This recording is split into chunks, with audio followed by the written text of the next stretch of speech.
Hi everybody, my name is Rosemary Fromson, and I've been a counselor for 18 years, and I've put my contact information here for you. This is one of several in a series of PowerPoint presentations that I will be providing.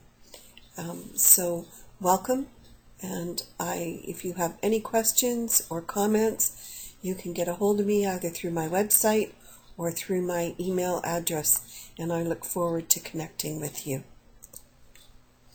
Hi everybody, so this section that I'm going to talk about today is on adoptive foster behaviors. This is going to focus mainly on the behaviors that I have seen in my private practice or heard about in my private practice, as well as some of my own personal experiences being a child in the system. The purpose of this is any of you who are struggling with children, who you have adopted or who you are fostering, that you will be able to see, perhaps through a child's eyes, how scary this can actually be for children to come into a home where they don't know anybody. So I welcome you, and as the first slide said, if you have any comments or questions, I welcome them, and I look forward to being able to answer and connect with you. So, as I said, I've been actually a counselor for 18 years, a clinical counselor, and I've seen and worked with many adults who were wards of the court as children, and or I've worked with parents who've given their children up to adoption or to the system, and then again, as I said, my own experience in the system. So over all these years, it certainly led me to notice some common issues and beliefs that I've seen, and that's what I'm here to present. So the first is there seems to be this overwhelming attachment issue with some of the folks from the system. Some of these symptoms show themselves in people who are wanting to be loved instantly by people who come into their lives, or they're pushing people away before they believe the people can leave you. We call that the push-pull scenario. And or they just don't trust at all. My own personal experience, my mother told me after I was adopted at age 5 that at one time she went into the bathroom and closed the door to use the bathroom, and so she should, and I apparently sat outside the door upset because I thought she may never come back out and I would be alone again. So these issues don't occur, as I said, just for the adoptees, but birth parents struggle when a child that they've given up all of a sudden presents themselves, because the birth parent is oftentimes reluctant to engage in a warm, encompassing relationship. They've put that away, and so when they come in for counseling, they talk about their feelings of guilt that they actually thought they had put away and were buried. They talk about the guilt that they feel for their current family should they want a relationship with their birth child. How will their current children and partner feel about it?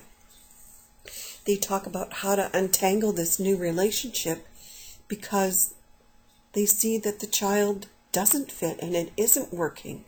So there's a lot of trust issues that come from the perspective of the parent that gave up their child as well. Another common emotion that happens is anger. It's quite a thread amongst those who have been in the system. There's anger towards the birth parents, anger towards the ministry, anger towards the foster caregivers in the foster homes. And there's many adoptees that never ended up in a healthy home. I did end up in a healthy home. I was one of the very, very lucky ones. But just imagine the compound effect of already feeling worthless or less than, and then having people take you in only for the money and abuse you time after time. How does somebody overcome that? Passive behavior is another one that we see as a result of being in the system. If you believe as a child that it was your fault that you were put into care, then being an agreeable child may seem to be the answer.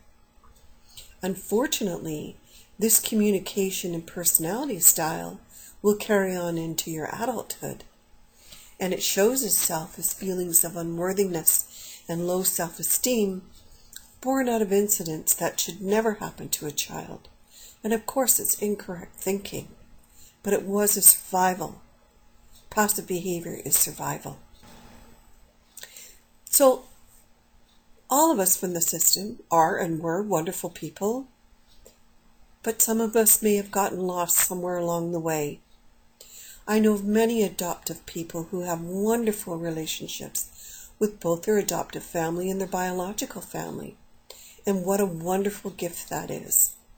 But the reality is that I know many, many more who are broken and sad from being abused through the system. So how does a person love themselves when they feel that the person who gave birth to them didn't love them?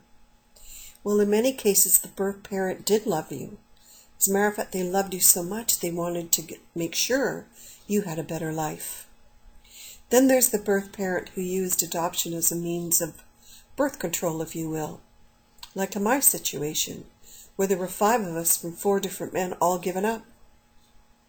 2 of those 5 children were never even taken home from the hospital.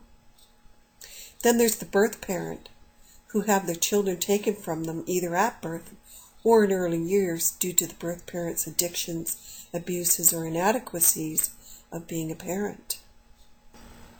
So whatever the reason someone ends up in the system, it's imperative that society as a whole love that child, make them feel special, attached to them, even if slowly, but always, always let that child know they are wanted. After all, children are our future.